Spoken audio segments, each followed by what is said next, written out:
résultats avant d'analyser techniquement. Oui, même à froid personnellement, je donne toujours Francis Ngannou gagnant et sans hésiter. Mais après être allé voir comment la boxe scorait les combats et selon les critères ultra flous de leur système de notation au point, alors oui, en fait, si vous voulez et selon votre interprétation, il est possible de donner le combat à Tyson Fury d'un cheveu. Alors je sais, c'est bizarre, mais avant de venir cramer ma boîte aux lettres, attendez, je vais vous expliquer. Bon alors attention, pour en arriver à la donner à Fury, il faut quand même jeter par la fenêtre le fait que Francis a fait plus de dégâts, que lui n'a jamais été mis en danger et qu'il est même devant en termes de nombre de frappes significatives. Alors oui, ça fait beaucoup, mais donc ce qu'il faut savoir malheureusement avec le scoring en boxe anglaise, c'est que il y a 4 critères généraux et aucun ordre d'importance entre les 4. Et c'est une folie quand on y pense, parce que c'est donc au bon vouloir du juge de décider ce qu'il met en avant dans sa notation et comment. Donc quand on va sur DAZN par exemple, le diffuseur du combat mais qui reprend les critères exacts de l'association des commissions de boxe, ces critères sont l'efficacité dans l'agression, le contrôle du ring, la défense et les coups significatifs. 4 critères généraux qu'on peut interpréter de 1000 façons différentes et dont aucun n'a l'ascendant sur les autres, au contraire du MMA où la priorité est mise sur les dégâts et la mise en danger de l'adversaire. Mais par exemple de dire la défense comme critère, c'est ultra nébuleux parce que par exemple admettons que dans un combat, un des deux boxeurs avance constamment sur son adversaire, qu'il contrôle le ring, mais en ne faisant que défendre et sans mettre un seul coup. Et que son adversaire, qui lui donc boxe en reculant, envoie 100 coups dans le round et arrive à toucher une dizaine de fois de manière significative. Du coup, qu'est-ce qu'on fait ? Parce qu'en termes de coups, il en a mis 10-0, le gars qui recule. Mais les 3 autres critères, il les a pas, donc un juge pourrait très bien lui donner le round. Et si les 10 rounds sont comme ça, il y a un des deux combattants qui peut avoir gagné le combat sans mettre un seul coup. Alors je suis d'accord, c'est extrême comme exemple, mais rien ne s'y oppose selon ces critères, du coup. Alors tout ça pour dire qu'il est possible de donner le combat à Tyson Fury selon ce qu'on décide de mettre en avant. Mais à mon sens, c'est au minimum 5 rounds pour Francis, dont un round à 18 avec le knockdown, et donc à mon sens, je maintiens une victoire de Francis. Et en termes de dommages, là il n'y a même pas match. Voilà, maintenant qu'on a mis ça de côté, intéressons-nous à comment le Predator a réussi une telle performance. Déjà, un truc qui était impressionnant, et qui même si c'est abstrait a eu une importance capitale dans ce combat, c'est le calme et la sérénité dont Francis a fait preuve. Littéralement dès la première seconde du combat, juste après le face-à-face où Tyson a clamé à Francis « Maintenant je t'emmène à l'école », Fury se jette sur Ngannou, feinte et lui envoie un énorme crochet droit pour lui arracher la tête. Et malgré la pression ahurissante au vu de l'échelle de l'événement, le fait que les yeux du monde entier sont rivés sur ce combat et le fait qu'il affronte le meilleur poids lourd, toujours invaincu, de ces 10 dernières années, Francis ne bronche pas, absorbe l'attaque et repart le plus tranquillement du monde. Et cette capacité à rester imperturbable quelle que soit la situation est cruciale parce qu'elle lui permettra de ne jamais à aucun moment du combat se laisser emporter par les émotions, qu'elles soient positives ou négatives, et à maintenir le cap pour suivre méthodiquement son game plan sans jamais se faire bousculer par les filouteries de Fury. Et pourtant il y en a eu, alors que ce soit des gros coups de coude à peine dissimulés, le fait de se faire chambrer ou même un 5e round tendu où la dynamique semblait changer de côté.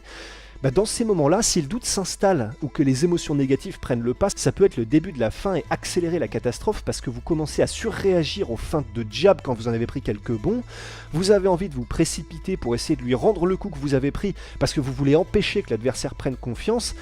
Et alors certes, c'est dans la tête tout ça, mais c'est quand même absolument capital. Et Francis est resté calme et méthodique tout le combat malgré tout ça. Voilà, et alors bien sûr, avant d'évoquer toute la partie technique, même si c'est évident aussi, débarrassons-nous-en tout de suite, la lourdeur des points de Francis est l'élément qui, additionné à tout ce qu'on va dire, lui a permis de maintenir en respect Fury. Parce que vous pouvez être le gars le plus technique du monde et réussir à toucher à l'envi votre adversaire, si quand vous le touchez vous ne lui faites pas mal, alors vous ne créerez pas de doute ni d'hésitation chez lui, et rien ne l'empêchera alors d'enclencher le plan bulldozer et de venir vous écraser en avançant sans réfléchir pour vous rentrer dedans. Et maintenant rentrons dans le détail.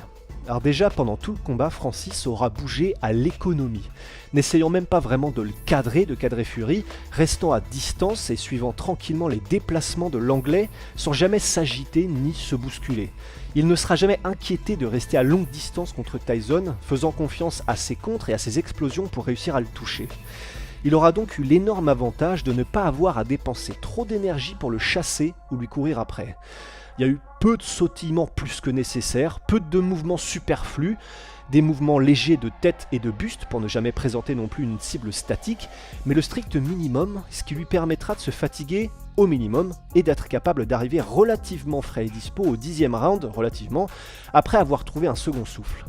Et là où c'est fascinant, c'est que théoriquement, pour contrer ça, Fury utilise normalement ses feintes et son activité, mais comme là Francis ne surréagissait jamais aux feintes et que rapidement Fury a goûté à la puissance du Camerounais, il n'a jamais osé trop appuyer sur l'accélérateur non plus pour crever Francis plus vite, et du coup il n'a jamais pu le fatiguer autant qu'il n'aurait dû. Ensuite, il y a eu le travail au corps. Et c'est quelque chose qui était souvent dit par les observateurs à qui on demandait une possible solution contre Fury, mais c'est plus facile à dire qu'à faire, vu sa vitesse et son coup d'œil quand il vous contre.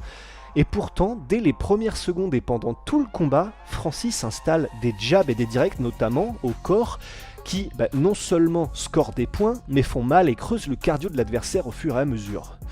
Et ce qui est intéressant, c'est qu'au tout début du combat, quand Fury était en pleine confiance et bien frais, Francis se faisait d'ailleurs contrer sur ses premières attaques au corps, mais qu'elles rentreront plus facilement au fur et à mesure, et vers la fin du combat, Ngannou arrivait même à utiliser son travail au corps et le fait d'avoir habitué Fury pour remonter à la tête et le surprendre, montrant qu'il pouvait très bien construire des enchaînements sur plusieurs dimensions comme les meilleurs fighters pro. Et dès le début du combat, Fury goûte également à ce qui allait lui poser pas mal de problèmes, le crochet gauche de Francis Ngannou.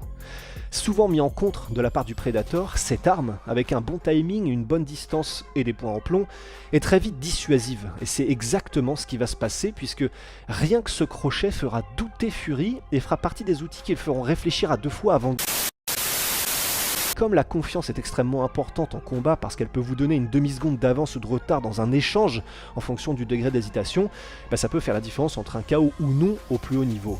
En clinch, arme souvent utilisée à son avantage par le lourd Fury, ici Francis a fait comprendre à l'anglaise que ça ne servait à rien d'essayer de le fatiguer parce qu'il pouvait le bouger comme un enfant. Alors, comme un enfant j'en rajoute un peu, mais le fait est que jamais Fury n'aura pu utiliser ses phases du combat pour prendre un avantage physique ni technique.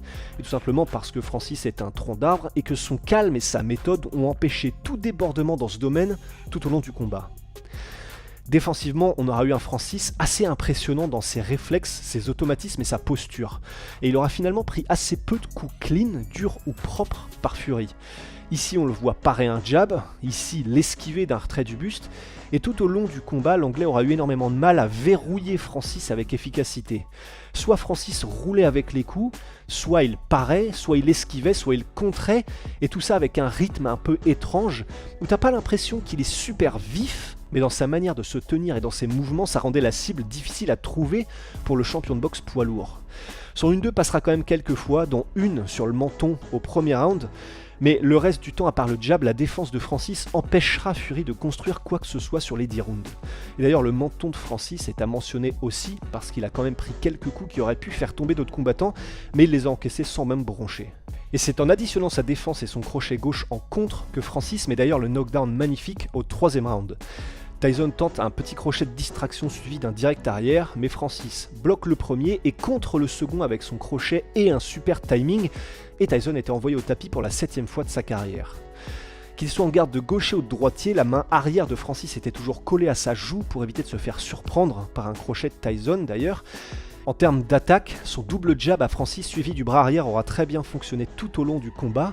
Et le double jab, c'est une arme en MMA en tout cas qui est très souvent oubliée ou sous-utilisée, mais qui permet de casser le rythme de l'adversaire, en même temps qui permet de casser la distance et de préparer un combo puissant. C'est basique, c'est pas forcément flashy ni flamboyant, mais purée, qu'est-ce que ça aura bien marché pour lui. Le timing aussi de Francis, si étrange pour Fury, lui aura donc permis de placer beaucoup de durs crochets gauche en contre et de le toucher même dans les échanges initiés par Francis lui-même. Et c'est une vitesse et des mouvements auxquels Tyson ne s'habituera jamais vraiment au cours des 10 rounds. Alors attention, Francis aura aussi beaucoup envoyé dans le vide, mais bon, si au bout du compte il termine le combat avec plus de frappes significatives, c'est quand même un bon indicateur